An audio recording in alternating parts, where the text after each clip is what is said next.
when it matters most. In the first 28 races of the season, Ryan Newman managed just 2 top 5s. He's managed that number in the last 5 races.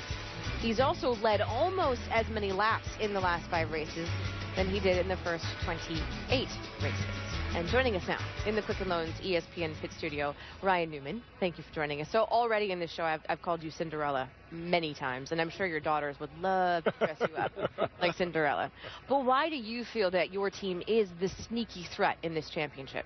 Just because we've been consistent. I mean, the whole points and everything else, the system is based around wins, and we haven't had a win, obviously, but we've been consistent, and that's, I guess, kind of made us the underdog in people's views, which doesn't matter to me, but I'm still going out there doing the best job I can for Caterpillar and Quicken Loans, Wix Filters, and Quickset, the people that have given us this opportunity.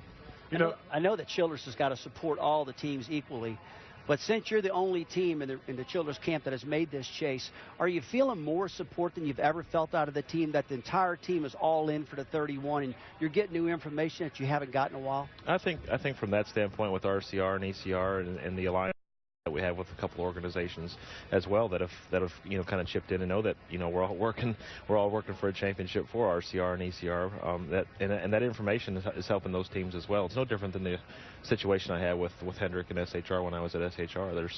There's a bigger family, I guess you could say, and those guys are definitely helping out. Ryan, when you get positioned on that racetrack, I've coined the phrase the last few weeks about you. I know. You are harder to pass than a kidney stone, man. You don't mess around. So with that being said, why are you going to win this championship? Why are you going to be holding that trophy when we get there? Why is because I want to. Okay. All right. No, there's a little more to it. How is a more difficult question to answer. But, really it's just about having fun. These guys, Luke Lambert and all these guys have done an awesome job. Been having a lot of fun.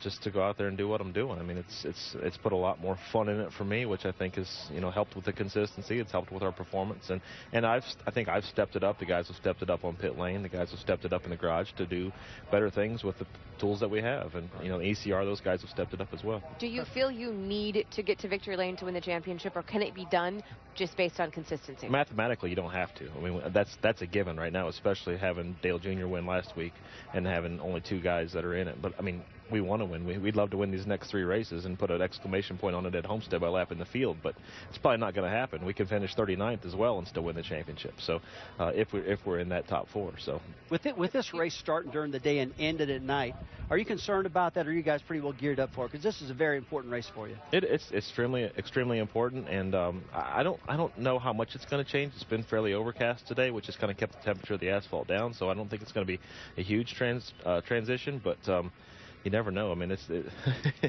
dirty air is worse than that transition is going to be. I can give you that. So starting 7th, we just want to keep our nose up in the top 10. You mentioned your crew chief a few seconds ago, Luke Lambert. You're not the only good story within the 31 camp. Luke has never been to the chase before, and when you get to victory lane, it'll be his first career win in the Sprint Cup Series.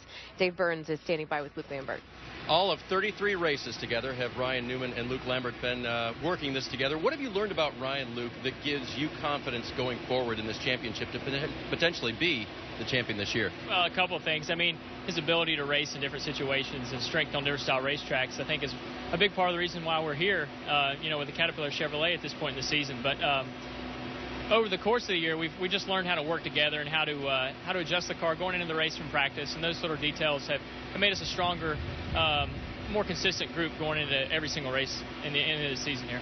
What do you have to do, Luke, in the next 2 weeks to really ensure an opportunity in Homestead? Well, I mean, obviously winning here this week or next week is going to ensure it, but I think, no mistakes, solid finishes is going to give us a really good opportunity. So we're putting our focus on trying to win these next 2 races, but not throwing the baby out with the bathwater. Make sure we get a good solid finish to give us the opportunity there. All right, we wish you the best. Thank you very much. Luke Lambert making the calls today for driver Ryan Newman. Nicole?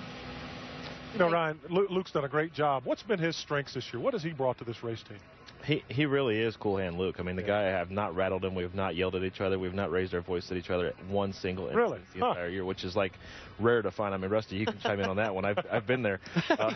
We have, haven't we? I mean, but it's so easy to do, and he's been that calm, level-headed guy, and I think that says a lot. I mean, that's just that's a big part of being consistent and just keeping that level head. Thanks for joining us in here today. Good luck to you. Thank you. Random question, kind of. If your life were to be a movie, who would play you? It's a very good question. I've been asked that before, and I've always said Adam Sandler, just because I like the funniness. Not bad. Yeah. What about you? It would be a combination of Bradley Cooper and George Clooney with a little bit of Denzel in there. Bradley Cooper. What about you? I think it'd be Robert.